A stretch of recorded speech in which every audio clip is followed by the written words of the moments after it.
Hey, what's up guys, welcome back to TechWrapped, and here are my top tips, tricks and hidden features for the new OnePlus 5T. I will start with some which I feel are the most essential ones, and then I will get to the simple ones. The first one is regarding the YouTube video playback in the 18:9 mode. By default, YouTube tries to play videos in the traditional 16:9 mode with black bars covering on the top and bottom sides. With the recent update, we can pinch to zoom to fill the entire screen, converting 16:9 view to the 18:9 view. You can also use the same pinch to zoom to get back to the normal mode. The YouTube version I'm currently using on my device is 12.44.53. And the second one is about the Type-C earphones. If you try to use any Type-C earphones like the Laeco CDLA earphones, you will not be able to hear any sound at all. This is because by default OnePlus decided to turn off the OTG functionality to conserve the battery life. You can enable the OTG functionality from the advanced menu in the system settings. As you can see, the lights on the earphones light up once you enable the OTG storage, and the earphones work just fine. The OTG storage function is programmed to turn off every 10 minutes of inactivity. One of the most trending features of the OnePlus 5T is its face unlock feature. It is easy to set up and it is really fast. It works great for me in almost all situations unless it is pitch dark. All you need to do is place the phone straight to your face and wake the screen. If you are already facing it, it will directly jump to the home screen.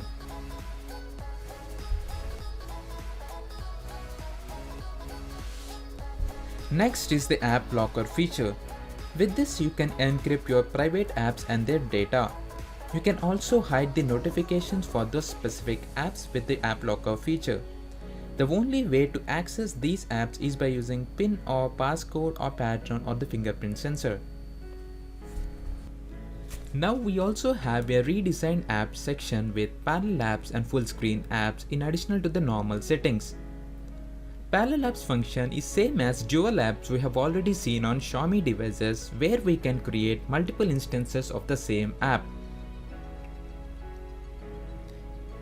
Full screen apps has a list of all the apps that support the full screen mode, that is the 18:9 mode. If you click on any app, you get an option to change this mode from 18:9 to 16:9.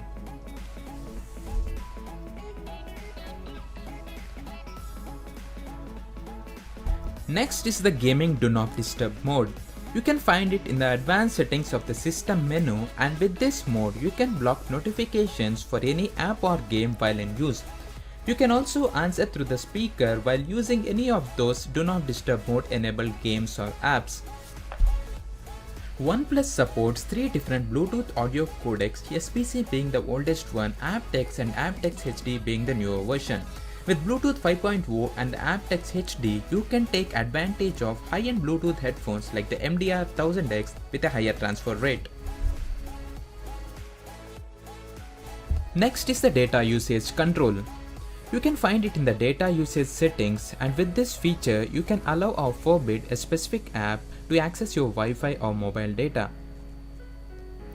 You can also allow or forbid data access for system apps like the Google Play services.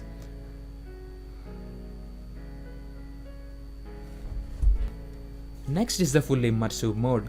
In the button settings of the customization menu, you can find an option called Hide the Navigation Bar. We all know that 5T doesn't have any hardware buttons, it only has the on-screen buttons. Once you enable it, it adds a button to hide or show the navigation bar. Full immersion mode gets enabled once you hide it, and it looks like that of the iOS PA, bearing the status bar. Swiping up from the bottom enables the navigation bar again, but if you are playing a video or using any app that doesn't require much of the navigation controls, you can use the immersive mode, which looks great. Let's talk about home screen customizations. You can pinch out or long press on the home screen to access the launcher settings, where you can enable or disable shelf, which usually appears on the left side of the home screen. As OnePlus 5 being a taller phone, it's not comfortable for single-handed usage. You have to stretch your thumb all the way to the top to access the notification, and the task gets tougher if you have smaller hands. Fortunately, we do have a gesture called swipe down from home screen.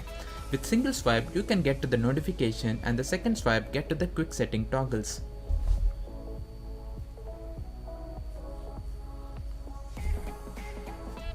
Coming to other gestures, we have swipe fingerprint for notifications. This is kind of similar to that of swipe down from home screen for quick setting toggles. The first swipe on the fingerprint gets to the notifications, and the second swipe gets to the quick setting toggles. This feature is very useful, especially when you are using any app and wants to check notification or access the quick setting toggles.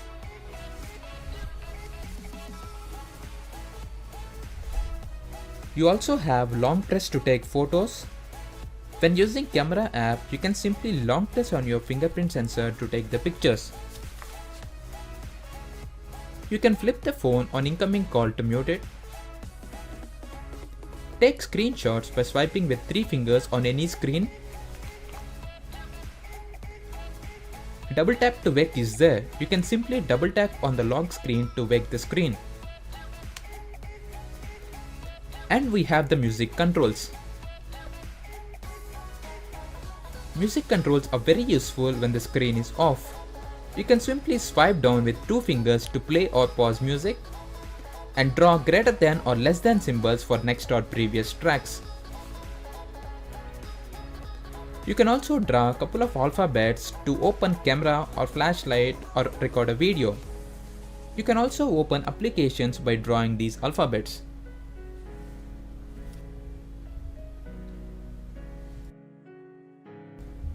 There are a couple of customizations for the status bar.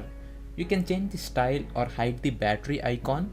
You can show or hide the battery percentage, display or hide the network speed, and you can also select the icons to be displayed on the status bar.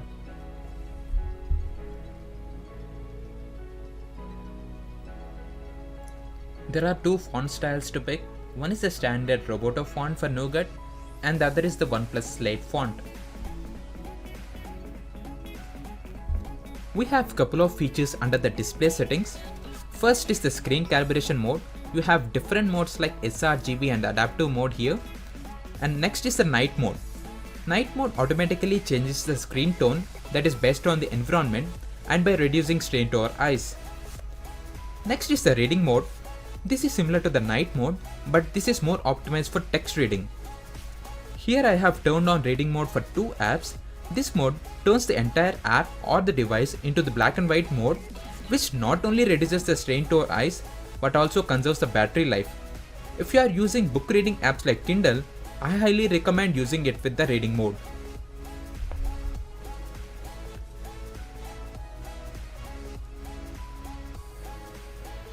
You have 3 themes to pick. One is the default one with the light and dark combination, and we also have a light and dark theme as separate themes. You can choose the accent color, so you do have 8 options here. You can also change the font size. Display size is also customizable, which we know as DPI change in the previous OS versions.